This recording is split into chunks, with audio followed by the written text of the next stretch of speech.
This should be good. We're going to tell you about scream clubs that are popping up so people can get their anger out. But first, Wins Dues time, 11:51. Let's get you where you need to go. Here's Andre Farrow. And let's start on Long Island. Here's what we see on Long Island's Big Three. Eastbound Southern State Parkway slow, heading towards Eagle Avenue and approaching the Meadowbrook. Other than that, the LIE just a little slow westbound by Glen Cove Road, exit 39. Northern State Parkway is in good shape. We have heavy delays southbound Cross Island and Queens, heading down towards Northern Boulevard. And northbound, you're slow, approaching the ramp to bring you onto the Throgs Neck to head towards the Bronx.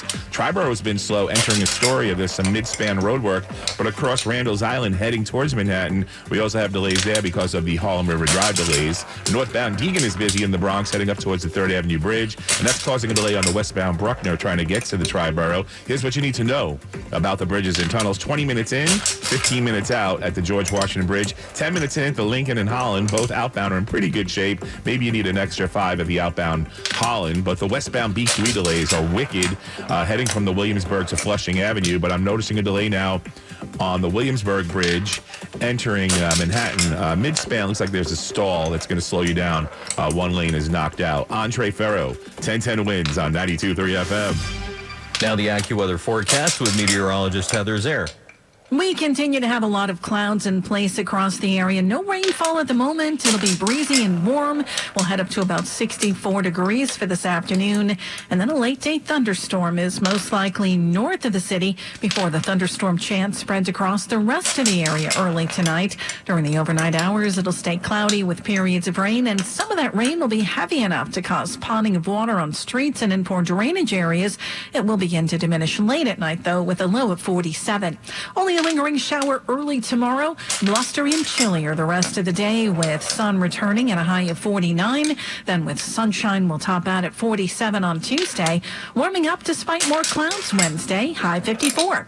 Currently, it's cloudy and 48 in Central Park, going up to 64. I'm AccuWeather meteorologist Heather Zare on New York's weather station, 1010 Wins on 92.3 FM. Well, we're in an area where people are stressed all the time, right? It doesn't feel that way when you leave the tri-state area, but there is a unique way for people to fight the stress. It's called scream clubs. 1, 2, 3.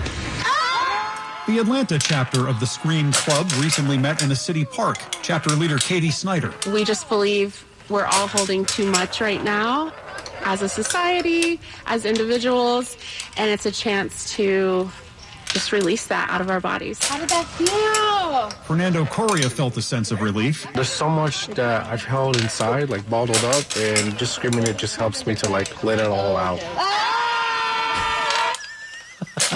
Correspondent Michael Wallace. There's no official scream club here in the city. If you want to set up a chapter, it'll cost you a little money, apparently. I'm looking at the website. It is pretty funny. thescreamclub.com. I think Rage Room would be better, but that would have to be indoors, and apparently those exist. That's where you break a lot of stuff, too, at least the one in Jersey I'm looking at right now. Pantry staple, first introduced during the Great Depression, is making a comeback. Strapped for cash but need to feed the family? Reach for the can of Spam. The old school canned meat is seeing a surge in popularity as grocery prices remain high. Hormel Foods says sales have climbed steadily, with the brand posting record gains in 9 of the last 10 years. At just over $4 a can, shoppers are embracing its affordability, long shelf life, and versatility. Gross. That's correspondent Stacy Lynn.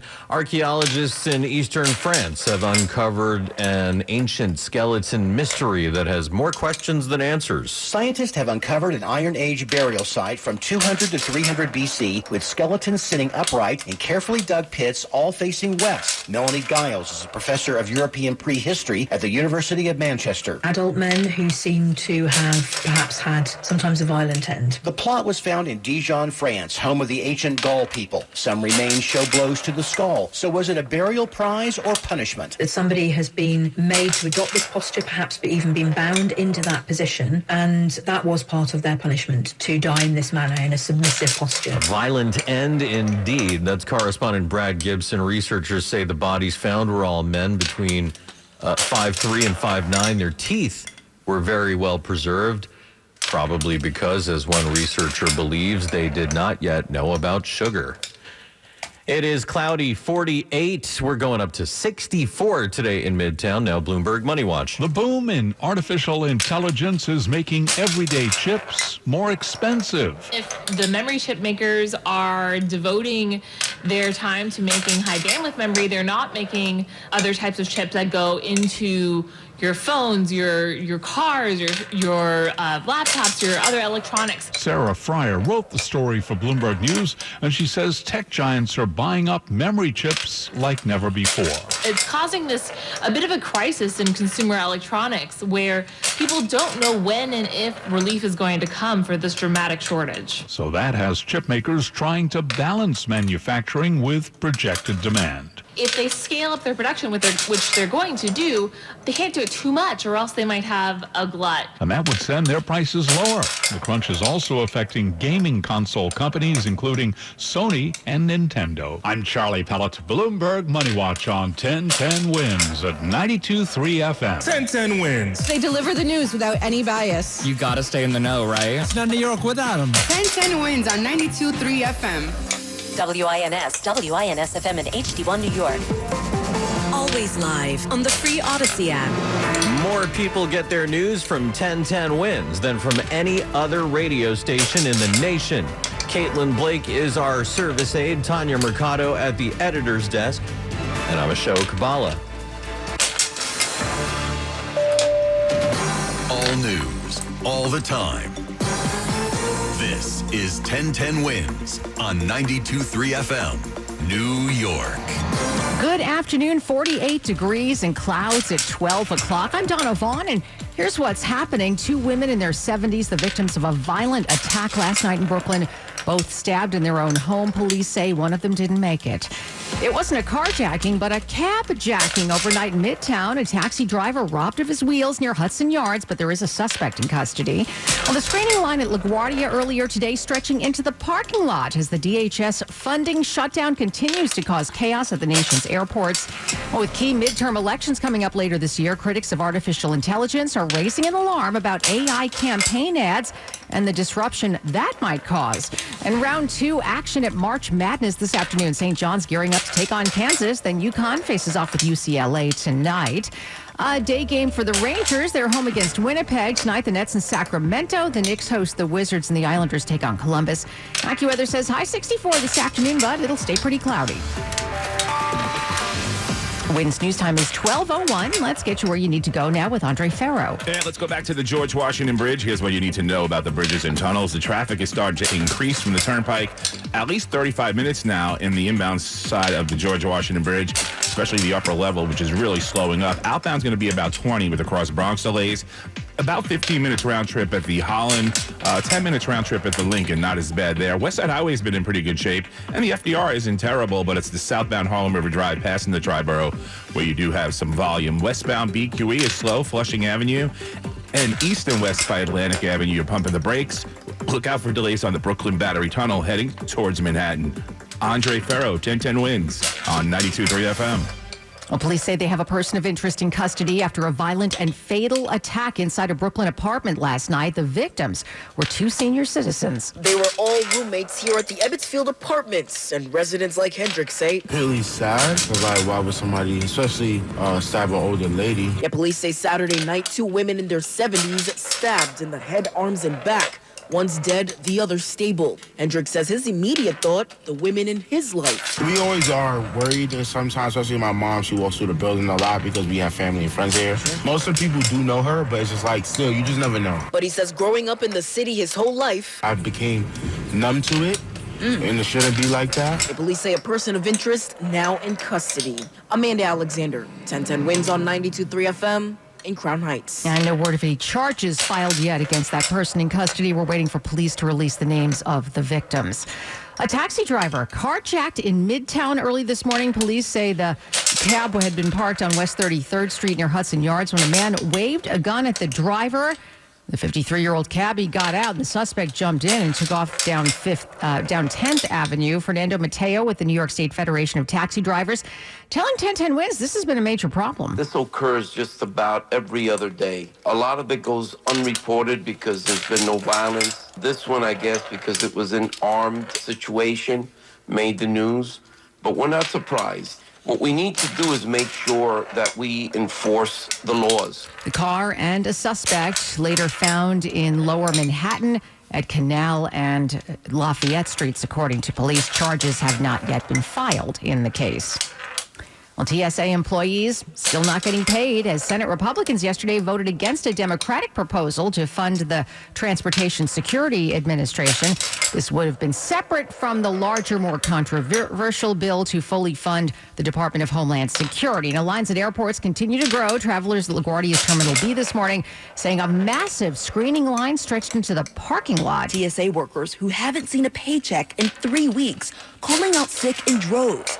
More than 10% of TSA officers calling out nationwide Friday, the highest amount so far this shutdown, including 29.5% of the staff at New York's JFK and more than half of all officers at Hobby Airport in Houston. And it's all happening during the height of the busy spring travel crush. And that is correspondent Morgan Norwood. Now, President Trump on social media saying ICE agents will be at airports starting tomorrow to assist with passenger screenings. White House border czar Tom Homan on CNN says officers will be pulling double duty. We do immigration enforcement at airports all the time. So is that going to change? It's not going to change. This is about helping the men and women at TSA. They've lost several hundred employees. The lines are really slow because of the shutdown. This is about going to helping TSA do their mission and get the American public through that airport as quick as they can while adhering to all the security guidelines. Now, airline passengers seem split on the issue, telling CBS 2. I think it's going to add more chaos. I think it's going to make travelers way more uncertain and more wary than they are now. These agents need to get paid. I can't work without a month and expect to pay groceries, pay for my bills. Now, across the nation, collections have been popping up to help TSA workers here in New York City. The United Bodegas of America is teaming up with supermarkets to help TSA workers put food on the table, offering a credit program for essential items. And Transportation Secretary Sean Duffy, meanwhile, making an appearance today on ABC This Week. He warns that the TSA staffing crunch could get worse. So I think as we look forward to Friday, that's when the next paycheck should come. And if this Homeland Security funding isn't resolved, I think you're going to see more TSA agents as we come to Thursday, Friday, Saturday of next week. They're going to quit or they're not going to show up. Nearly 400 TSA officers have had enough. DHS says that's how many have quit in the past month. And now an update to a story we told you about yesterday here on 1010 Wins. A postal worker in Rockland County now facing a felony charge for allegedly shoving a 4-year-old Jewish boy. Ramapo police say 39-year-old Gabriel Stan of Stony Point has been hit with second-degree attempted assault due to the age of the victim. This is on top of misdemeanor assault and endangering the welfare of a child. Video footage taken last Thursday shows the child, who was wearing traditional religious clothing, walking towards the mail truck in a predominantly Hasidic neighborhood when he was suddenly and violently pushed to the ground. The little boy was knocked on his back onto the sidewalk, but he can be seen getting up and walking away. After that on the video, the mail carrier had reportedly just been screaming at other children nearby when it happened. Stan has since been released and is due in court at a later date. Well, in Hawaii, devastating flooding, forcing thousands of people to flee their homes on the north shore of Oahu. Kathleen Pahinui had to evacuate her home in Waialua and is in a hotel. I've lived in my community for over 40 years, and I've never, in all the years I've lived there, ever seen it that bad. It's very scary and it's very, very stressful. Emergency crews conducting search and rescue operations on the ground and in the air, rescuing 230 people and counting across the island. Correspondent Jacqueline Lee, no deaths reported there. Now, some parts of the state received 40 to 50 inches of rain in just the past 10 days. The governor says the storm could cost more than $1 billion of damage to airports, homes, and roads as well. AI-generated political ads raising some concern ahead of this year's midterm elections. NBC News reporting at least 15 campaign ads using AI content have aired since last November. From local school board races to high-profile statewide contests. Here in New York, An ad from Governor Cuomo's recent mayoral campaign used AI in a few advertisements, including one depicting criminals in support of now Mayor Zoran Mamdani. Supporters of AI say the technology is a creative and cost-effective way to reach voters, but critics warn it can easily cross the line into deception, especially as AI tools become more realistic and harder to detect. Now, while more than 24 states now regulate political deep fakes, federal rules remain stalled, leaving growing concern about how AI could influence voters ahead of the 2026 midterms this fall. It is 48 degrees. We have cloudy skies right now in Midtown. Traffic into the full AccuWeather forecast on the way. And just ahead here on 1010 Wins, a Hollywood star sharing a breast cancer diagnosis. More on that just ahead. But first, latest news time is 12:11. Let's get you where you need to go now with Andre Ferro. And we're doing better in New Jersey on the northbound Garden State Parkway. That crash by exit 145 has finally cleared, and the delays are starting to slowly dissipate. Westbound, as you travel on Route 78 in New Jersey, we do have some heavy volume right around exit 52 as you pass the Garden State Parkway. So that's going to be up ahead. It's in the local lanes. Looks like there's some activity there slowing you down. Here's what you need to know about the bridges and tunnels. 20 minutes in at the George Washington Bridge, at least 25 on the outbound side. It's mostly cross Bronx delays. Northbound Deegan's terrible, heading up towards the McCombs Dam Bridge. And the northbound side of the Harlem River Drive as well is going to be slow, heading up towards the cross Bronx.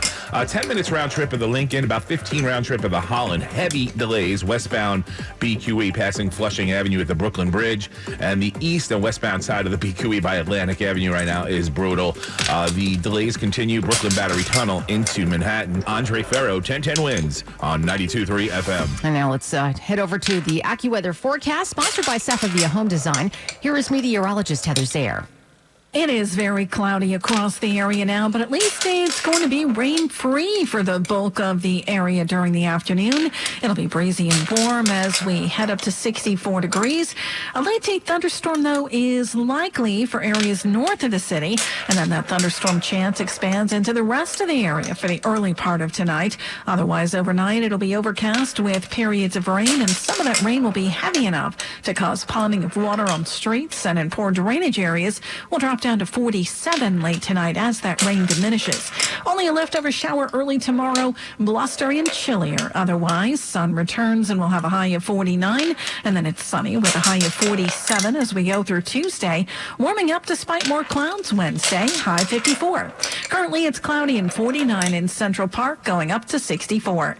I'm AccuWeather meteorologist Heather Zaire on New York's weather station, 1010 Wins on 92.3 FM. Well, actress Amanda Peet going public with a health battle, revealing that she's under treatment for breast cancer. The actress writing in an essay for The New Yorker that a small tumor was found last August during a regular checkup. Doctors later discovered a second benign tumor, which only required a lumpectomy and radiation instead of chemotherapy or a mastectomy, she says.